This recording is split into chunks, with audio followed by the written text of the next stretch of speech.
Lions ഇന്റർനാഷണലിന്റെ home for homeless പ്രോജക്ടിന്റെ ഭാഗമായി Aruvithura lions ക്ലബിന്റെ നേതൃത്വത്തിൽ കുന്നോനിയിൽ രോഗിയായ ഒരാളുടെ വീട് പണി പൂർത്തീകരിച്ചു നൽകി.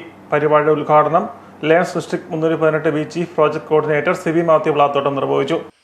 ലയൺസ് ഇന്റർനാഷണലിന്റെ പ്രധാന പ്രോജക്റ്റുകളിലൊന്നായ ഹോം ഫോർ ഹോംലെസ് വീടില്ലാത്തവർക്ക് വീട് ഈ പദ്ധതിയുടെ ഭാഗമായി അരുവിത്തറ ലയൺസ് ക്ലബ്ബ് കുന്നോന്നിലുള്ള രോഗിയായ ഒരാൾക്ക് വീട് പണി പൂർത്തിയാക്കി കൊടുത്തതിൻ്റെ ഉദ്ഘാടനവും താക്കോൽദാന കർമ്മവുമാണ് ഇന്നിവിടെ നടക്കുന്നത്.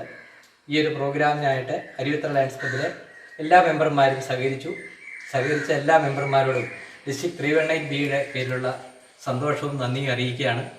നമ്മുടെ ലയൺസ് ഇന്റർനാഷണലിൻ്റെ ഏറ്റവും നല്ലൊരു പുണ്യപ്രവൃത്തിയായ ഹോം ഫോർ ഹോംലെസ് ഈ പ്രോഗ്രാം ഇവിടെ ഉദ്ഘാടനം ചെയ്യാൻ സാധിച്ചതിൽ ലയൺസ് ഡിസ്ട്രിക്ട് 318 ബിയുടെ പേരിലും അരുവിത്തറ ലയൺസ് ക്ലബ്ബിൻ്റെ പേരിലുള്ള സന്തോഷം അറിയിച്ചുകൊണ്ട് ഈ ഒരു നല്ല പ്രോഗ്രാം ഉദ്ഘാടനം ചെയ്തതായി പ്രഖ്യാപിക്കുന്നു. വീടിന്റെ താക്കോൽദാനവും ഗിഫ്റ്റ് വിതരണവും പ്രസിഡന്റ് മനോജ് മാത്യു നിർവഹിച്ചു. ക്ലബ്ബ് സെക്രട്ടറി മനേഷ് കുളറക്കിലും അഡ്മിനിസ്ട്രേറ്റർ ടിറ്റോ തെക്കേലും ആശംസകൾ അർപ്പിച്ചു. ലയൺസ് ക്ലബ്ബ് അംഗങ്ങളായ Arun Kulamvallil, Sebastian Kuttiyani, Dijo Plathottam, advocate PS Sunil, Shaji KR, Stanley Thattamarambil, Joseph Mathew Karyavelil, VM Mathew Vellappaniyil, doctor Kuriachan George, Roni Thekkemuri, Jojo Plathottam, Sukumaran Puthiyakunnel തുടങ്ങിയവർ നേതൃത്വം നൽകി.